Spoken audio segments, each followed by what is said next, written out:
Le solicitamos entonces a Sharon Schaffer, asesora independiente y directora fundadora de The Smithsonian Early Enrichment Center, a Camilo de Melo Vasconcelos, investigador y docente del Museo de Arqueología y Etnología de la Universidad de Sao Paulo, también docente invitado a la Universidad Nacional, y al moderador de esta sesión, Esteban Reyes, director de la Fundación Tiempo de Juego, a que se acerquen a la mesa para poder resolver las preguntas que ustedes tengan con respecto a las ponencias que han conformado esta última sesión del día de hoy.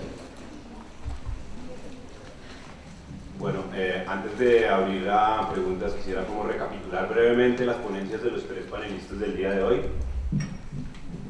y sacar algunas líneas comunes que hubo en ellas.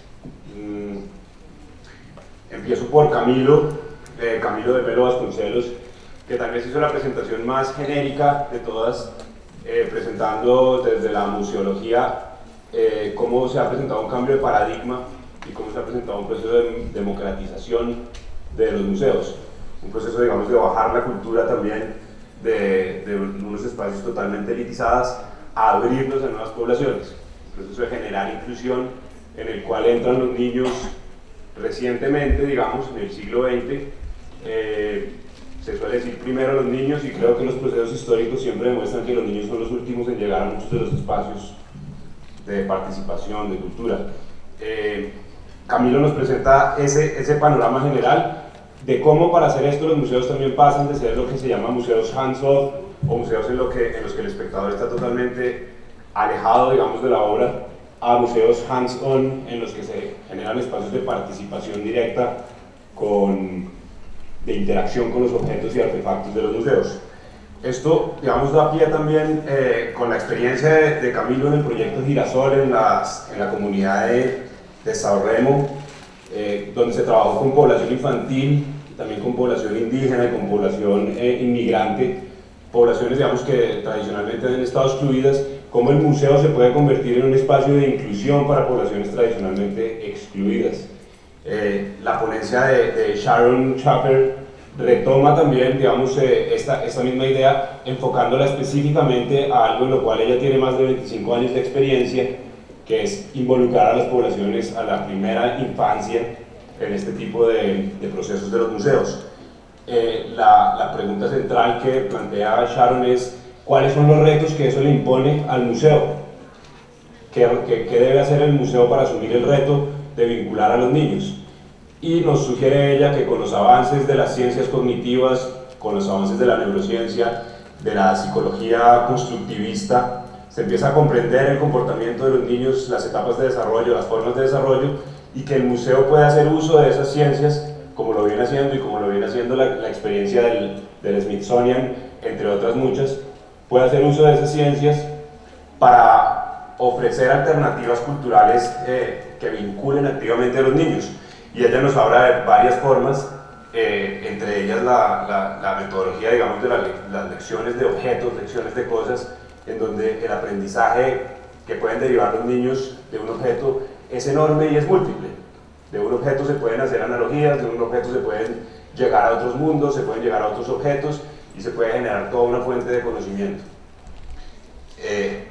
Vicky Cape continúa con esta línea con un trabajo, digamos, apoyado en su vasta experiencia.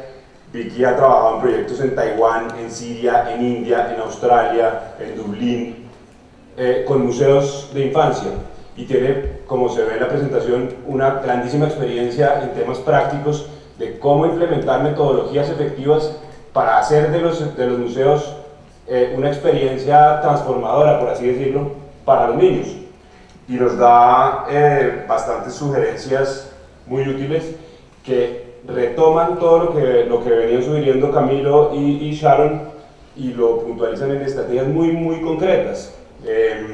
Habla ella de generar espacios donde los niños se puedan sorprender, de que en la experiencia del museo ellos se lleven algo, de que haya espacios de participación colaborativa, de que haya formas de interconectarse, de que los padres también deben participar activamente y el museo debe pensar en la forma en que los padres pueden también ser protagonistas de lo que está sucediendo ahí, de generar espacios de movimiento físico, de construir guaridas, de generar la posibilidad de que los niños transformen el espacio.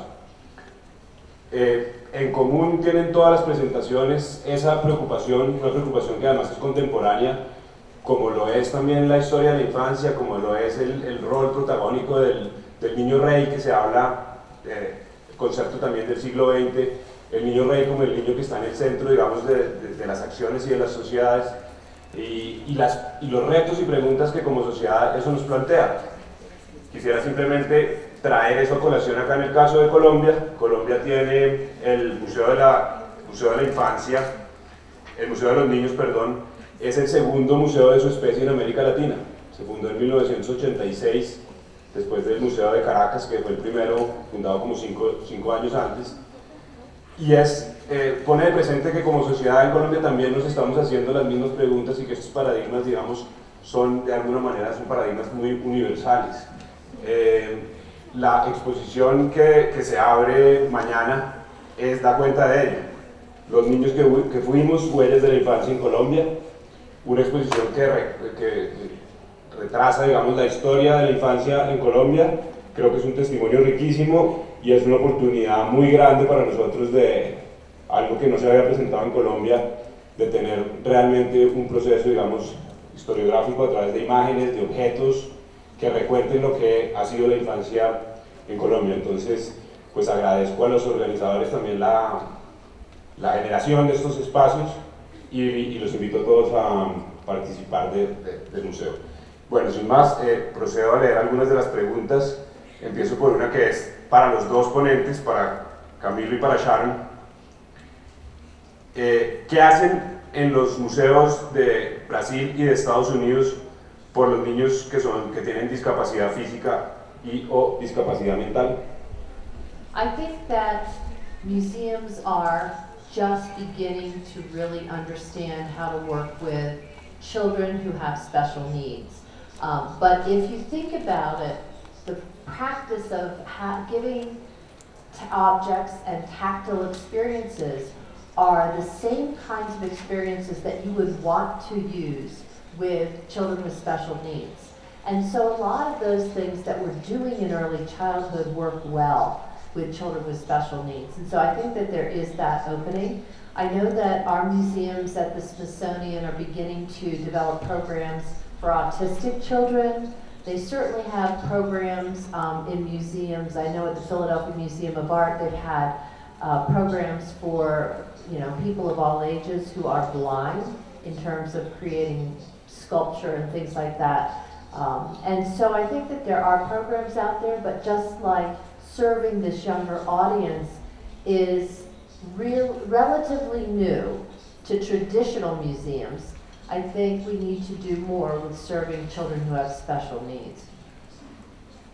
Bueno, en nuestro museo nosotros tenemos un trabajo con los invidentes, con los ciegos, a partir de maquetas multisensoriales que ellos pueden tocar y entender un poco qué es trabajar, cómo se da el trabajo del arqueólogo, qué es un sitio conchero, por ejemplo, que nosotros llamamos de sambaquís, una palabra de origen tupí, de la etnia tupí, y son maquetas que los pueden tocar, entender con los distintos materiales que componen este tipo de sitio arqueológico,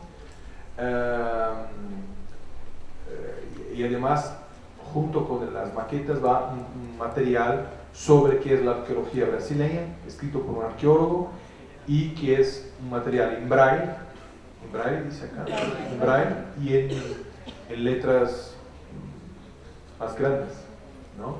Y un MP3 también, que aquellos que no son alfabetizados en el lenguaje braille pueden escuchar. Tenemos también solo trabajamos en este museo con invidentes.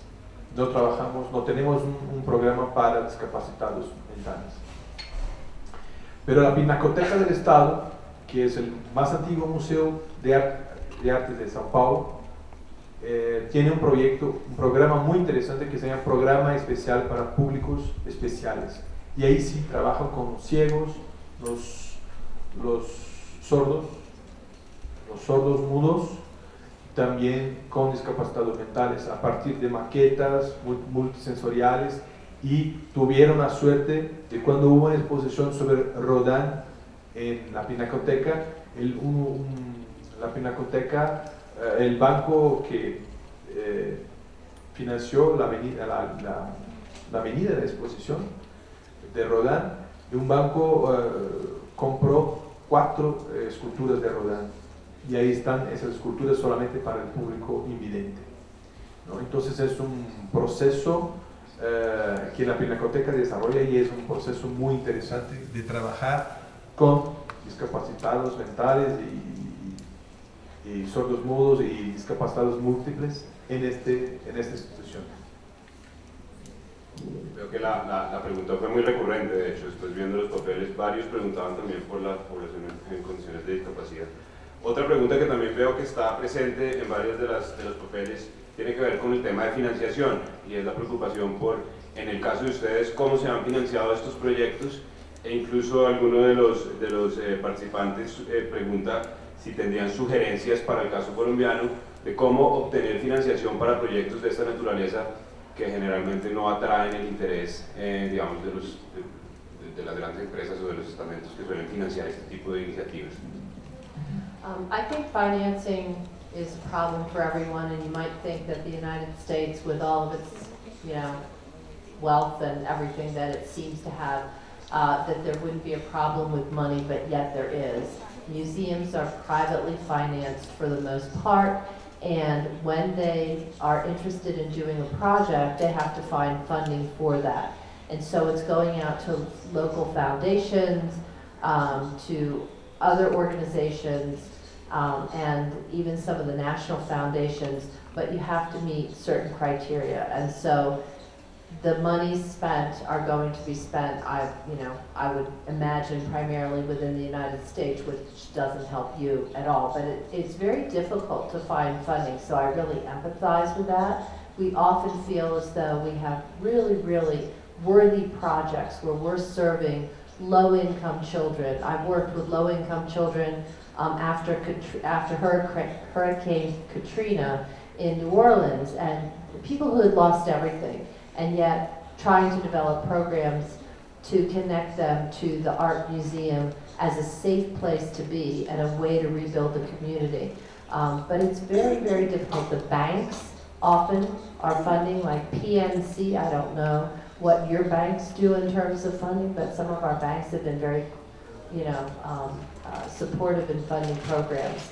I guess that I can't really speak to where your funds come from, but what I do know is that you have to make a case that this is really important, and that you have to speak their language. If they want some kind of academic research support to show that this is a good initiative, if they want certain outcomes documented, you need to make a case. So I think it's developing a relationship with a foundation or a partnership, and then making the right case that this is worth investing the money.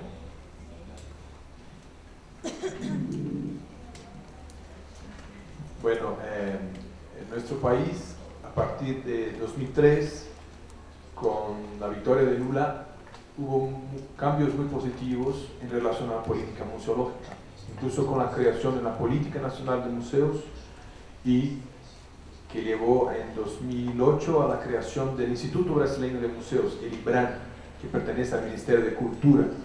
Entonces tuvimos mucho apoyo para las políticas generales de museos, y empezaron a hacer convocatorias con empresas públicas como Petrobras, por ejemplo, que es una empresa que tiene mucho presupuesto, con la Caixa Económica, el Banco Nacional de Desarrollo Social.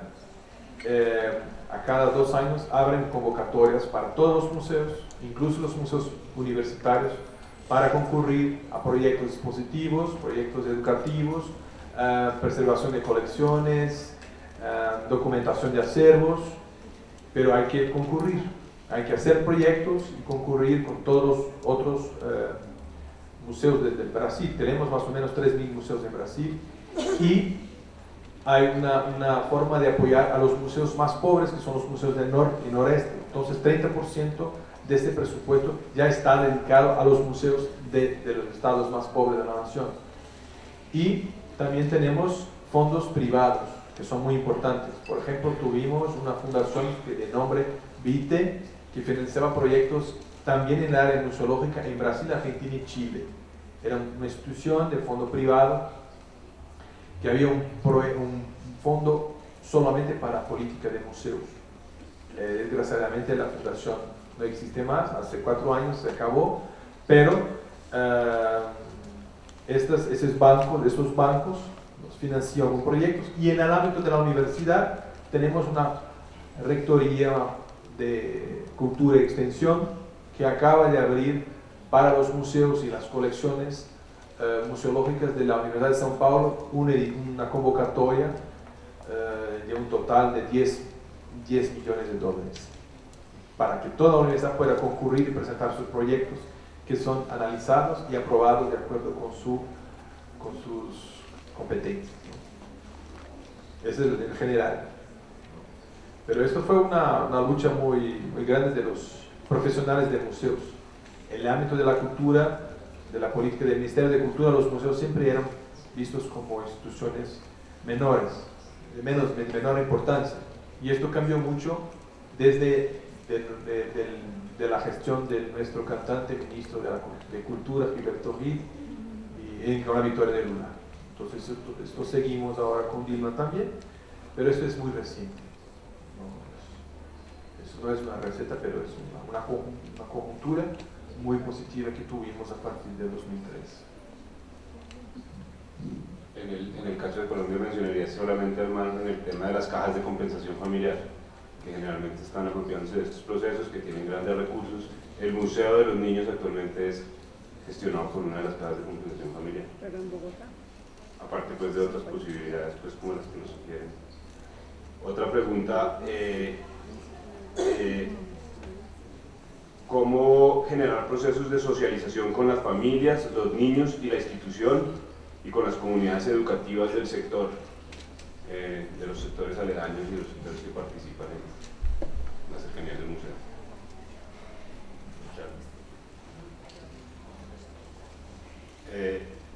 ¿Cómo generar procesos de socialización con las familias, los niños y la institución educativa y las comunidades educativas que están alrededor?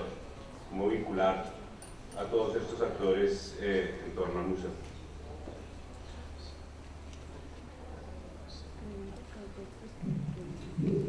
If I understand the question, it's really how to bring families into museums when they were not normally connected to that museum experience.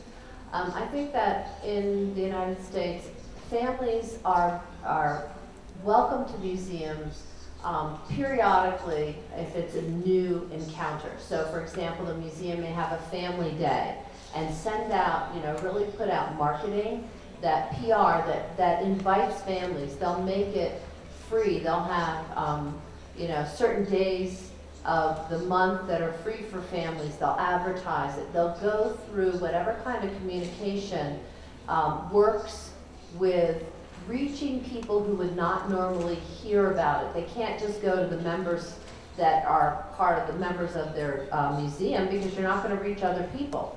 So you need to go to schools, you need to go to daycare associations, you need to go to churches and other cultural institutions. But if you have something to offer and that people believe that you truly want them to come and that the experience is for them, then it begins to make a difference in bringing them to your institution.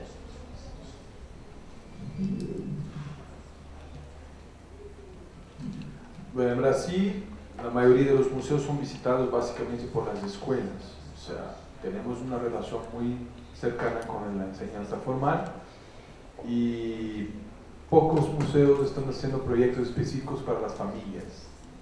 Hay un museo que es un museo federal, que se llama Museo Lazar Segal, es un artista modernista que vivió en São Paulo, es lituano, judío, vivió en São Paulo desde que llegó a Brasil en los años 20 del siglo pasado hasta que muere en los 70. Su casa fue transformada en un museo, y es un museo casa, y ahí se trabaja con las familias a los finales de semana. Pero a mí me parece que trabajar con niños, con familias, con discapacitados, todo esto depende mucho de no solamente de la creatividad y de la voluntad, de las ganas que tienen los educadores. Hay que ser primeramente una política institucional, una política cultural definida, discutida por todos los sectores del museo, ¿no? Entonces la cuestión siempre es: preservamos, documentamos, restauramos, ¿para qué? ¿No? Entonces es la pregunta que moviliza toda la comunidad museológica, y a partir de los proyectos todos vamos desarrollando proyectos de este tipo. Pero muchas veces tenemos directores que no quieren dar ninguna importancia al área educativa, al área museológica. Entonces por 4 años estamos ahí muy malos. Pero cuando viene un director que tiene esa sensibilidad de trabajar todos los sectores de manera equilibrada, y a la institución, ¿no?, consigue crear proyectos y programas institucionales para trabajar con todos estos sectores que están tan aislados de los museos. Entonces pienso que fundamental es tener una política cultural definida en el ámbito de los museos. Bueno, y para cerrar, una última pregunta tiene que ver con qué dificultades o qué impedimentos han encontrado ustedes en la experiencia grande que han tenido en implementar este tipo de estrategias de museos con poblaciones tradicionalmente excluidas o con poblaciones infantiles. ¿Qué dificultades han encontrado? Y me atrevería a decir qué dificultades han encontrado para lograr el éxito, que desde cada una de las perspectivas de ustedes se mide en términos diferentes. Pensaría que desde tu postura el éxito se mide también en hasta qué punto se logra generar un proceso de inclusión social. Desde la perspectiva de Sharon, quizás es hasta qué punto se logran experiencias reales y significativas de aprendizaje, y desde la perspectiva de Vicky tendría que ver hasta qué punto son experiencias significativas y transformadoras también para los niños. Entonces, ¿qué impedimentos o qué limitaciones prácticas ustedes han encontrado para lograr que esos propósitos se hagan reales?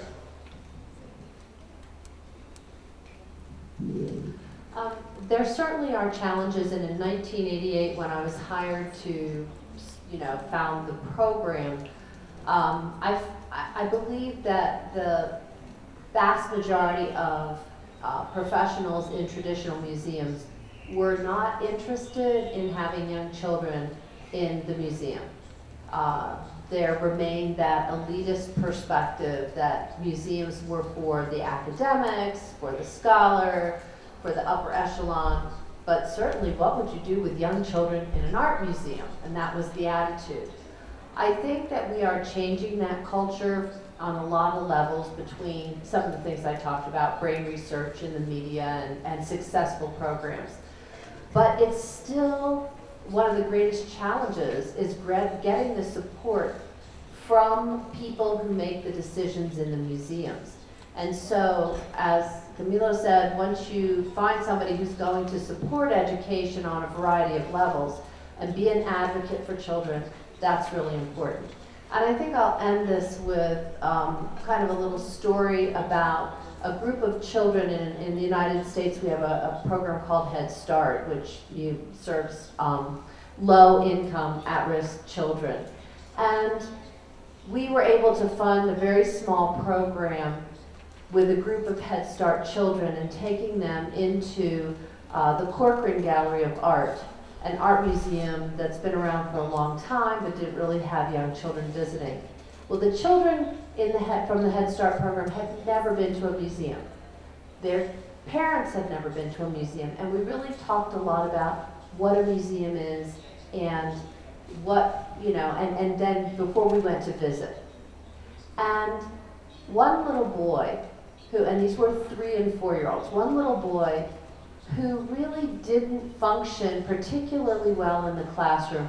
He didn't communicate, he was socially withdrawn, he was not engaged. But in going to the museum, we went 5 or 6 times, about once every couple of weeks. after the third visit to the museum, he was talking to his teacher, and he said, when I grow up, I want to be the person who picks the paintings and puts them on the wall and tells the people about them. A child from a socioeconomic background who would never have stepped into that environment, would never have known about those type of opportunities. And I think that what we need to do is find a way to reach out to those underserved audiences, to make it happen, and I know how hard it is. But right now, you are in a very good place creating these guidelines and this policy statement.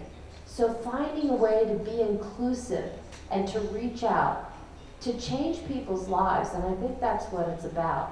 And I have seen people's lives change, children's lives change, and their parents, The mother of one of the other children in that particular group came along as a chaperone.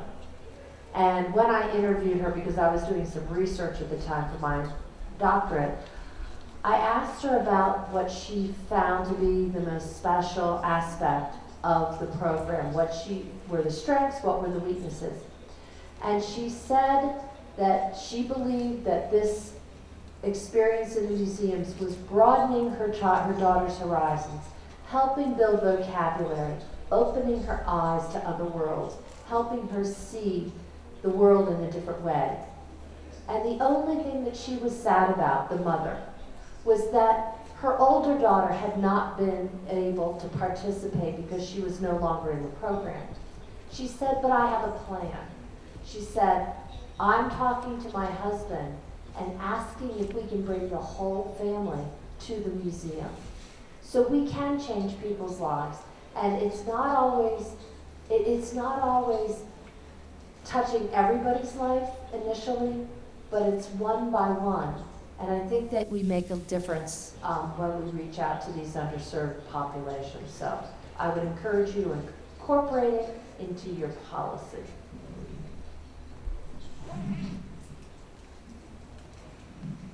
Bueno, nosotros tuvimos muchas dificultades, incluso para nosotros mismos, ¿no? Que entramos en contacto con una comunidad que nosotros no la conocíamos.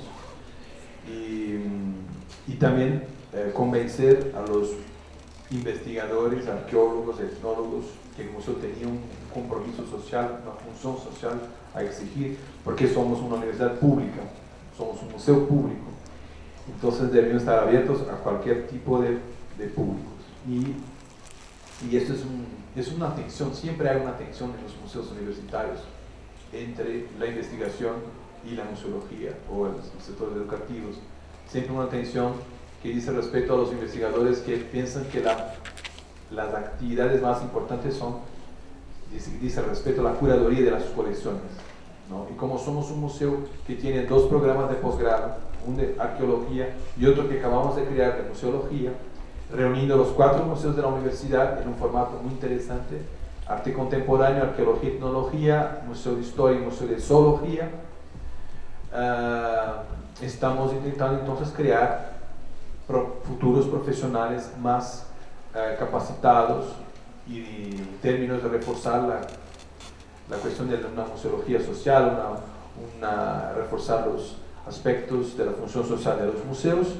Y para esto, por ejemplo, como doy clases aquí en la UNAL, en la maestría en museología y también en la USP, estamos intentando establecer un convenio entre la USP y la UNAL en términos de curso de museología, para que ustedes pueden ir allá y los de allá pueden venir acá, para cambiar las experiencias y pensar que aunque somos de Latinoamérica, tenemos muchas diferencias y muchas similitudes también. Bueno, no conozco a México, cuando voy a México muchas veces yo, y a Perú, Argentina y todos los países latinoamericanos, cada vez veo que tenemos más que cambiar porque tenemos muchas cosas en común, y pienso que la formación de los profesionales pasa por esta cuestión de intentar, tenemos cada vez más, ¿cómo dicen? Parceros, amigos, alianzas, aliados entre los profesionales que trabajamos en Latinoamérica. Yo pienso que la formación es un canal que puede mejorar cada vez más y disminuir los problemas que cuando optamos a trabajar con los excluidos nos aparecen. Bueno, muchísimas gracias. Creo que hay un aviso final de salida que nos va a dar Andrés. Claro que sí, antes de finalizar y agradecer por supuesto por su asistencia, les informamos que la exposición Los niños que fuimos, huellas de la infancia en Colombia, que se va a abrir al público mañana sábado 6 de octubre aquí en la Casa Republicana, pues la pueden ver en este mismo momento, es decir, tienen plazo hasta las 8 de la noche para poderla ver. ¿Listo? Es decir, es una buena noticia antes de la apertura oficial.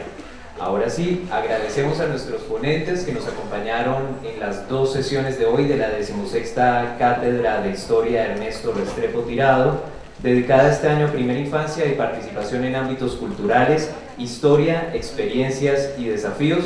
También a las personas que nos siguieron por internet. Y bueno, la invitación mañana para que en este mismo recinto nos veamos a las 9 de la mañana y de esta manera finalicemos las 4 sesiones que componen el evento. Feliz noche.